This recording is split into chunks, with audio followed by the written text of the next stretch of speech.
Hello everyone, তোমরা এই ভিডিওটা দেখছো তার মানে তোমরা হয় অলরেডি আরআরবি যেই 2024 কোয়ালিফাই করে নিয়েছো, তোমাদের এখন ডিভি অ্যান্ড মেডিকেল চলছে, অথবা তোমরা নেক্সট ইয়ার অর্থাৎ আরআরবি যেই 2025 এক্সামটা দেবে তার জন্য প্রিপারেশন করছো, অথবা তোমরা কলেজে পড়ো, ফিউচারে যে সমস্ত আরআরবি যে এক্সাম হবে সেই সব এক্সামের জন্য তোমরা প্রিপারেশন করছো অথবা করবে। তো আজকের এই ভিডিওতে আমি একটা খুবই ইম্পর্টেন্ট টপিক আরআরবি যে রিলেটেড সেটা ডিসকাশন করবো, এবং এটা সম্বন্ধে 95% ছেলেমেয়েরাই ভালো করে জানে না।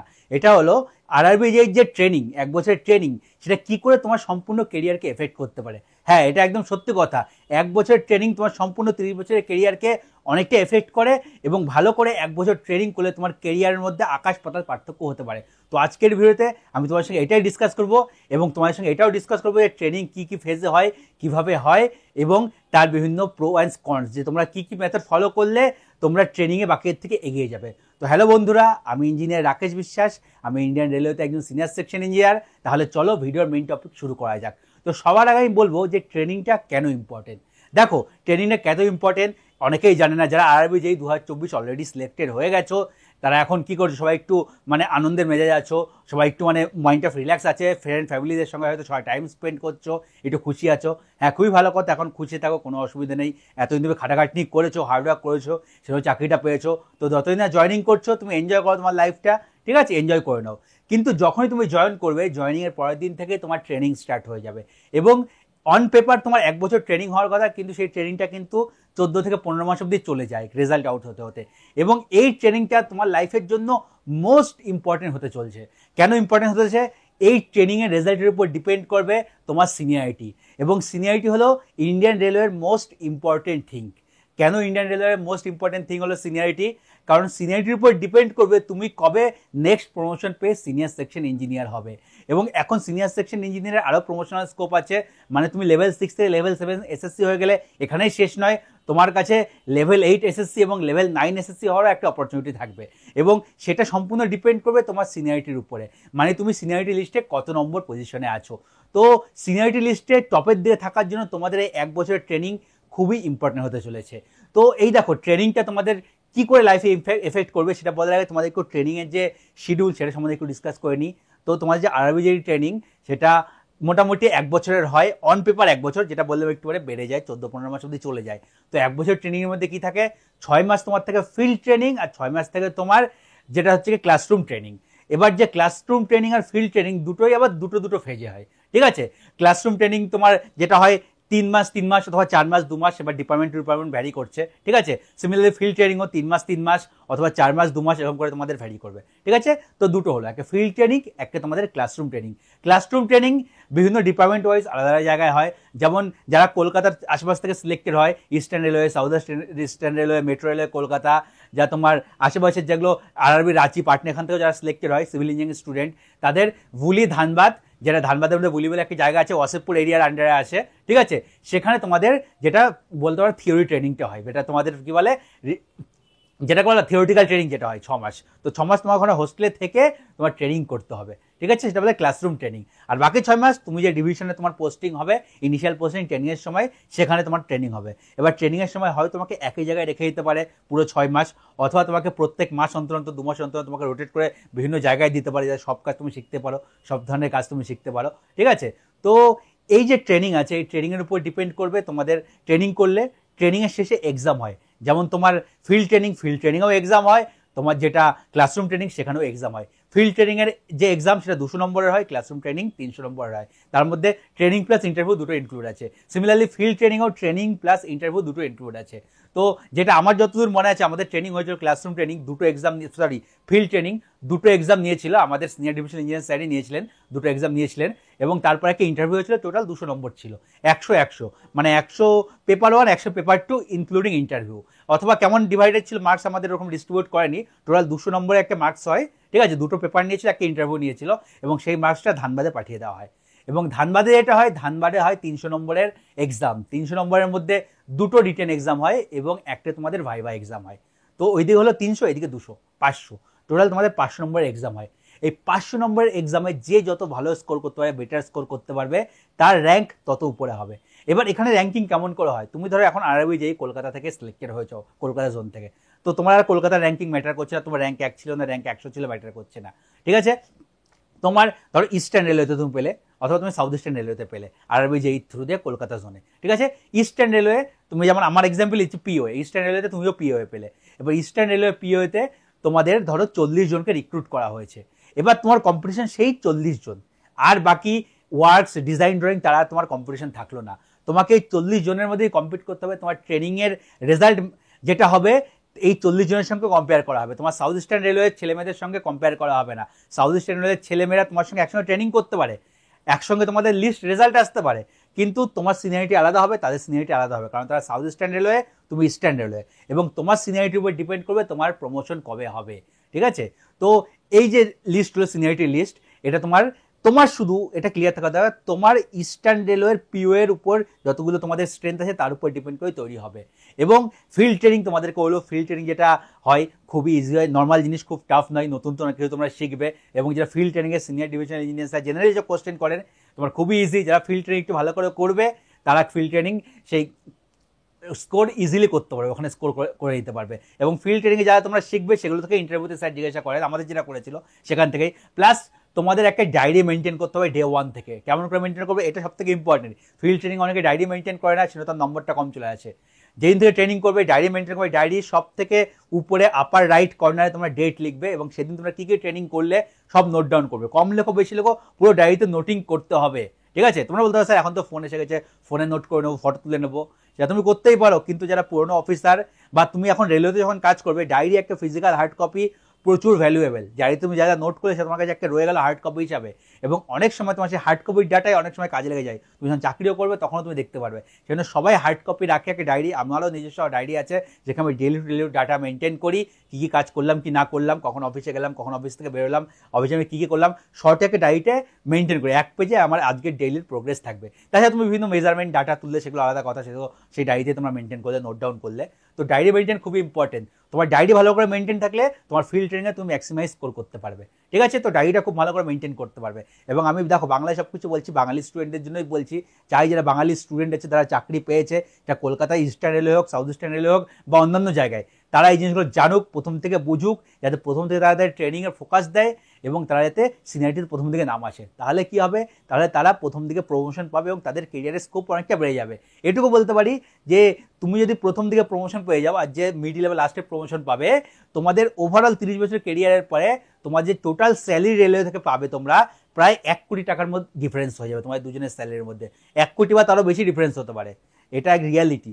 তো ট্রেনিংটা খুবই ইম্পর্টেন্ট। তুমি ট্রেনিংয়ে ভালো করে পড়াশোনা না করো, তুমি জুনিয়র থেকে যাবে, তোমার প্রমোশন লেট হবে, তুমি অফিসিয়ালি 1 কোটি টাকার উপরে লস করবে, ঠিক আছে। তো এটা খুবই ইম্পর্টেন্ট। ফিল্ড ট্রেনিং হয়ে গেল। এবার যেটা হয়ে গেল ক্লাসরুম ট্রেনিং। ক্লাসরুম ট্রেনিংয়ে ক্লাসরুমে তোমাদের যাবতীয় জিনিস খুব ভালো করে শেখানো হবে, সব পড়ানো হবে, তোমার যা যা দরকার, ঠিক আছে। তুমি ইঞ্জিনিয়ারিংয়ে যেটুকু পড়েছো হয়তো তোমার সেটুকু খুবই কম কাজে লাগবে, অনেক নতুন জিনিস তোমরা শিখবে ক্লাসরুমে। আমাদের বিভিন্ন কোড আছে, ঠিক আছে। যেমন আমরা এতদিন যারা সিভিল ইঞ্জিনিয়ারিং স্টুডেন্ট তারা জানবে আমরা আরসিসির কোড পড়ে থাকি, ঠিক আছে, স্টিলের কোড পড়ে থাকি। তেমন ইন্ডিয়ান রেলওয়ে যখন জয়েন করবে, ইন্ডিয়ান রেলওয়ের নিজস্ব একটা কোড আছে, প্রত্যেকের ডিপার্টমেন্ট ওয়াইজ আলাদা কোড আছে, ঠিক আছে। যেমন পিওর ক্ষেত্রে ইন্ডিয়ান রেলওয়ে পিওর ম্যানুয়াল একটা আছে, ঠিক আছে। ওয়ার্কসে ইন্ডিয়ান রেলওয়ে ওয়ার্কস ম্যানুয়াল, ব্রিজের ক্ষেত্রে ইন্ডিয়ান রেলওয়ে ব্রিজ ম্যানুয়াল। তো এই ম্যানুয়ালটা খুব ভালো করে তোমাদের পড়তে হবে। ক্লাসরুমে সবই পড়িয়ে দেবে, যা যা থিওরি পড়ানো পড়িয়ে দেবে, সব ভালো করে টিচাররা পড়াবেন ধানবাদে, ঠিক আছে। তো পড়া নিয়ে কোনো অসুবিধা নেই, ভালো করে পড়বে, প্রত্যেকটা জিনিস ভালো করে বুঝবে। হোস্টেলে একটু একটু প্রতিদিন পড়বে, প্রতিদিনের পড়া প্রতিদিন রেডি রাখবে। তোমরা মনে করো যে চাকরি তোমরা পেয়ে গেছো, চাকরির লড়াই, এখন লড়াই হচ্ছে কে বেশি স্যালারি গেইন করবে, তাকে প্রমোশন পাবে। যারা জানে না ফুর্তি করছে করতে দাও, তুমিও কিছু বলতে যেও না, ঠিক আছে। যারা জানে না, আমাদের স্টেট থেকে বিলং করে না, যা করছে করুক, কিচ্ছু বলার দরকার নেই, কারণ জানেই না ছেলেমেয়েরা এই ট্রেডিংয়ের মহত্ব। সত্যি বলছি, আমরা সময় আমরা জানতাম না, পরে জেনেছি ট্রেনিংয়ে কতটা মহত্ব হয়, ঠিক আছে। তো আমাদের যারা কলকাতা ধরে যে টপার করেছিল, ঠিক আছে, সে ট্রেনিংয়ে সব থেকে লোয়েস্ট ছিল, সে ট্রেনিংয়ে সব থেকে লোয়েস্ট ছিল। কলকাতা জন্য কিন্তু টপার করেছিল, কিন্তু ট্রেনিংয়ে তার নম্বর কম চলে এসেছিল, তার প্রমোশন হয়নি। পরে সে অবশ্য বিহারে অ্যাসিস্ট্যান্ট ইঞ্জিনিয়ার পেয়ে চলে গেছে, আমাদের এখানে কলকাতা মেট্রো সে জব করে না। তো এটাই বলছি, তো ম্যাটার করে না কলকাতা জোনে সে টপার করেছে কি বটমে আছে, ট্রেনিংয়ে কত নম্বর পাচ্ছে সেটাই ম্যাটার করে। তো ট্রেনিংয়ের প্রতিদিনের পড়া প্রতিদিন পড়বে, ভালো করে পড়বে, ঠিক আছে, প্রপার রিভিশন দেবে, তাহলে দেবে ট্রেনিংয়ে তুমি ইজিলি স্কোর করে দেবে। আমি বলছি 500-র মধ্যে 410-15 তুমি স্কোর করে দিতে পারো, তুমি টপার হয়ে যাবে। এই পুরো একবারে যে তোমার ব্যাচ হয়ে যাবে 200-300-400 ব্যাচ হয়ে যাবে, যদি করে দিতে পারো 415-20, তুমি বলছি পিও এর মধ্যে তুমি টপার হয়ে যাবে। টপার হলেও টপের দিকে নাম থাকবে, 400 প্লাস করলেই তোমার খুব ভালো স্কোর এবং তোমার র্যাঙ্কিং প্রথম দিকেই থাকবে, ঠিক আছে, এটুকু আমি বলতে পারি। আমি যখন ট্রেনিং দিয়েছি আমার মনে হয় 378 নম্বর ছিল। তো আমাদের কলকাতা মেট্রো যেহেতু আমাদের কি বলে ছোট, আমাদের স্ট্রেংথটা ছোট, ক্রেড স্ট্রেংথটা ছোট, সেজন্য আমার ওখানেও র্যাঙ্ক ভালোই চলে এসেছিল। আমাদের কলকাতা মেট্রো থেকে 400 ক্রস করেনি, ম্যাক্সিমাম 390 গেছিলো। ঠিক আছে, তো এটাই বলছি। কিন্তু ইস্টার্ন সাউথ ইস্টার্ন রেলওয়েতে যেহেতু ক্রেড স্ট্রেংথ বেশি, তো একটু নম্বরটা বেশি যায়। আমাদের বেলায় টপ করেছিল সেখানে 416 বা 17 রকম কিছু একটা পেয়েছিল, খেয়াল নেই। তো যাই হোক, তো তোমার কম্পিটিশন কিন্তু তোমার ওই ক্রেড এবং 400-র উপরে পেলে তোমার র্যাঙ্কিং প্রথম দিকে থাকবে, এটুকু আমি বলতে পারি। হ্যাঁ, মিনিমাম 60% নম্বর সেটা তোমাকে পেতে হবে, তার নিচে কম পেলে তোমাকে আবার রি-এক্সাম দিতে হবে, ফেল হয়ে যাবে। এবং ফেল জেনারেলি কেউ করে না, একটু পড়লেই পাস হয়ে যায়। কিন্তু তুমি ভালো করে না পড়লে একের উপর ফাঁকি মেরে চলে গেলে এক বছর ফেলও কিন্তু করে যেতে পারো, এবং ফেল করে গেলে তোমাকে আবার রি-এক্সাম দিতে হবে, তুমি আবার ট্রেনিং হিসাবে থাকবে। ঠিক আছে, তোমাকে সুযোগ দেওয়া হবে, কিন্তু তোমার স্যালারি কিন্তু বাড়বে না। তুমি বাকির থেকে অলরেডি পিছিয়ে বলে সবার লাস্ট হয়ে গেলে, তোমার সিনিয়র সবাই বেরিয়ে গেলে, তুমি সবার বটম মোস্টে হয়ে গেলে। ঠিক আছে, তো তোমার প্রমোশন স্কোপ তুমি তখন ভুলেই যাও, কবে প্রমোশন হবে 12, 14, 15 বছর পরে তুমি আবার হতে পারো, কারণ তোমাদের আগে একটা ব্যাচ অলরেডি চলে গেছে, তার আগে আমাদের ব্যাচ আছে। ঠিক আছে, তো তোমাদের যেই থেকে এসএসসি হওয়ার প্রবাবিলিটি অনেক পরে আসবে, তো এটা না মাথায় থাকে। ঠিক আছে, তো ট্রেনিংটা ভালো করে করবে, টপ করে দিলে কোনো অসুবিধা নেই।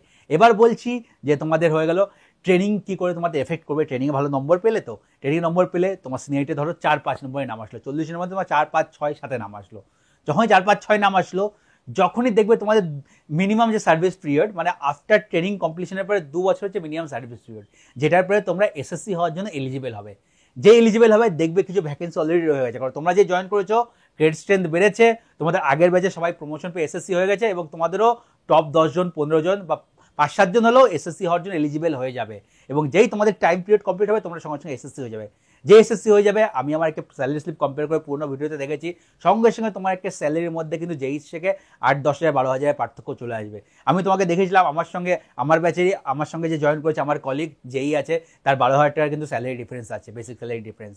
ঠিক আছে, তো এটা একটা খুবই ইম্পর্টেন্ট বিষয়, এবং সেটা যদি কিউমুলেটিভ করতে করতে করতে যাও, তোমার সারা জীবনের কেরিয়ারে, 30 বছরের কেরিয়ারে 1 কোটি মিনিমাম বললাম, তার থেকে বেশি ডিফারেন্সটাই হবে।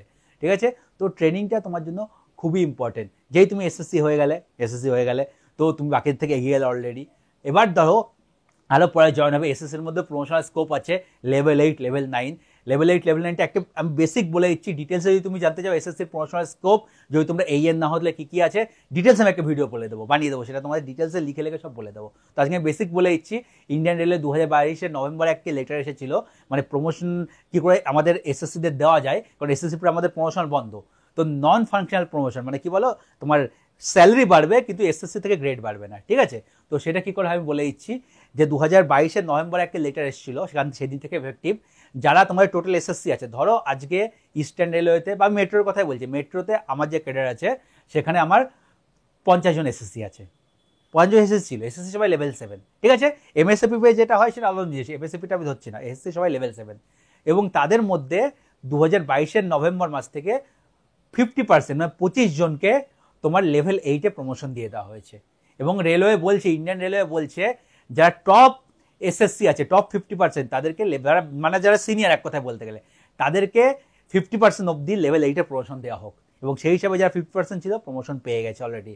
এবং 4 বছর পরে মানে 2026-এর নভেম্বরে প্রথমে যে লেটার ছিল একটা, ওই 2022-এর লেটারে যেটা মেনশন করেছিল, তার 50%, অর্থাৎ যে 50 জন এসএসসি লেভেল 8 হলো তার 50%, 25 জনকে লেভেল 9 করে দেওয়া হবে। অর্থাৎ 2026-এর নভেম্বরের পরে তাদের 25 জন লেভেল 9 হয়ে যাবে, এবং লেভেল 9 মানে 5400 গ্রেড পে, এবং তাদের স্যালারি অনেকটাই বেড়ে যাবে।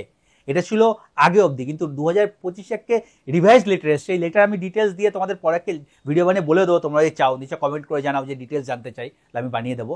তো রিভাইজ যে লেটার 2025-এ এসছে, সেই লেটারে বলা হয়েছে যে বাকি যে 25% হোল্ড করা হয়েছিল, যে 25% লেভেল 9 যাবে, 25% লেভেল 8 থাকবে, তো টোটালকে এবার লেভেল 9 করে দেওয়া হোক। ঠিক আছে, তো লেভেল 9 হয়নি অলরেডি, 26 হওয়ার কাছে, তার আগেই রেলওয়ে বোর্ড পাস করে দিয়েছে, না যারা লেভেল 8 আছে তার টোটালকে লেভেল 9 করে দেওয়া হোক। অর্থাৎ যদি বলতে পারি 2027-এ গিয়ে এরকম সিনারিও আসবে, যারা সিনিয়র ছিল তারা অলরেডি লেভেল 9 চলে গেছে, এবং তবে লেভেল 7 বাকিরা আছে। হ্যাঁ, এই যে রেশিওটা লেভেল 8 লেভেল 9-এর যে রেশিও, এটা কোনোদিনও যেন 50% ক্রস না করে, লেটার এটাও মেনশন আছে। মানে এমন হবে না যে টোটাল 100টা এসএসসির স্ট্রেংথ 50 জন তোমার 51 জন লেভেল 8 লেভেল 9 মিলে হয়ে গেল, 49 জন লেভেল 7-এ থাকলো, এটা কোনোদিনও হবে না। উল্টোটা হতে পারে, 49 জন ওদিকে আছে, 51 জন লেভেল 7-এ আছে, বা 50-50 ম্যাক্সিমাম, 51-49, এটা কোনোদিনও হবে না। ঠিক আছে, এটা রেলওয়ে বোর্ড ক্লিয়ারলি মেনশন করে দিয়েছে। তো এই সিনারিও তোমরা যদি সিনিয়রিটি লিস্টে প্রথম থেকে রাখতে পারো, এদিকেও যত উপরের লোক রিটায়ার হবে তোমাদের লেভেল 8-এ যাওয়ার প্রবাবিলিটি বাড়বে, এবং লেভেল 8-এ যাওয়ার 4 বছর পরে তোমরা লেভেল 9 হতে পারবে। লেভেল 7 থেকে লেভেল 8-এর জন্য কিন্তু কোনো ডিউরেশন দেয়নি, তো 2 বছর পরে তোমরা এলিজিবল থাকছো হিসেব মতো। যদিও তোমরা 2 বছর পরে আর কেউ পাবে না, কারণ তোমাদের সিনিয়ররা অনেকেই আছে, কিন্তু বলে দিচ্ছি তোমরা যদি প্রথম থেকে সিনিয়রিটি লিস্টে থাকো, টপ 2-3-4-এ থাকো, তোমরা কিন্তু লেভেল 8ও খুব তাড়াতাড়ি এক্সপেক্ট করতে পারো। তোমরা হয়তো 7-8-9 বছর লেভেল 8 পেয়ে যেতে পারো, এবং লেভেল 8 পর 4 বছর পরেই লেভেল 9 পেয়ে যাবে, এবং লেভেল 9 পেয়ে গেলে তোমার স্যালারি অনেকটাই বেড়ে যাবে, এটুকু আমি বলতে পারি। ঠিক আছে, এবং তোমরা নিজেদের যেটা হচ্ছে ডিভিশনের মধ্যে বা জোনের মধ্যে তো থাকছো, এটাকে ফায়দা। জেনারেলি লেভেল 8 যেটা হয় এই ডিপার্টমেন্টাল এক্সাম দিয়ে হয়, ঠিক আছে, সেক্ষেত্রে তোমার অল ওভার ইন্ডিয়া পোস্টিং হতে পারে। কিন্তু তুমি যদি এসএসসি হিসাবে লেভেল 8 বা লেভেল 9 পাও, সেক্ষেত্রে তোমার কিন্তু অল ওভার ইন্ডিয়া পোস্টিং হবে না, তোমার নিজের জোনের মধ্যেই পোস্টিং হবে। যদি ইস্টার্ন রেলওয়ে হও, ইস্টার্ন রেলওয়েতেই পোস্টিং হবে, সাউথ ইস্টার্ন রেলওয়ে হলে সাউথ ইস্টার্ন রেলওয়েতেই পোস্টিং হবে। ঠিক আছে, তো এটা কিন্তু লেভেল 8 লেভেল 9 এসএসসি হওয়ার একটা ফায়দা, যে নিজের বাড়ির আশেপাশে থাকতে চায়, নিজের এরিয়ার মধ্যে থাকতে চায়, তার জন্য এটা একটা বেস্ট অপশন। ঠিক আছে, তো যে করে টপার হবে কি না হবে এটা সম্বন্ধে তোমাদেরকে বলে দিলাম, ট্রেনিং স্ট্রাকচার সম্বন্ধে সব কিছু তোমাদেরকে বলে দিয়েছি, আর এই টপিকের সম্বন্ধে বিশেষ কিছু বলার নেই। যদি তোমাদের আরও কেউ জানতে হয় বা অন্য কোনো টপিক সম্বন্ধে ভিডিও পেতে হয়, তাহলে নিচে কমেন্ট করে অবশ্যই জানাও। ভিডিওটা যদি তোমাদের ভালো লেগে থাকে তাহলে ভিডিওটাকে অবশ্যই লাইক করো। তোমার যে বন্ধুবান্ধব যারা অলরেডি আরআরবি যেইতে সিলেক্টেড হয়ে গেছে বা ফিউচারে পরীক্ষা দেবে, তাদের সঙ্গে এই ভিডিওটা শেয়ার করো, যাতে তারা প্রথম থেকে ক্লিয়ার থাকে যে আমাদের এখানেই শেষ নয়, চাকরি পাওয়ার পরেও 1 বছর আমাদের হার্ডওয়ার্ক করতে হবে, তবে গিয়ে আমরা আলটিমেটলি বাকি 30 বছরে মানে স্যালারির দিক থেকে স্যাটিসফাইড থাকবো। আমরা এরকম করতে আফসোস করবো না যে একটু ভালো করে আরেক বছর যদি পড়ে নিতাম তাহলে আমি একটু বেটার জায়গায় যেতে পারতাম, আমি তাড়াতাড়ি প্রমোশন পেতাম, আমার স্যালারিটা বাকি থেকে একটু বেশি হতো। এইটা না থাকে। আমি চাই প্রত্যেকটা বাঙালি স্টুডেন্ট যারা আমার ভিডিওটা দেখছে তারা কেরিয়ারে গ্রো করুক, অনেক সফল হোক, সব কিছু জানুক এবং বাকিদের থেকে এগিয়ে থাকুক।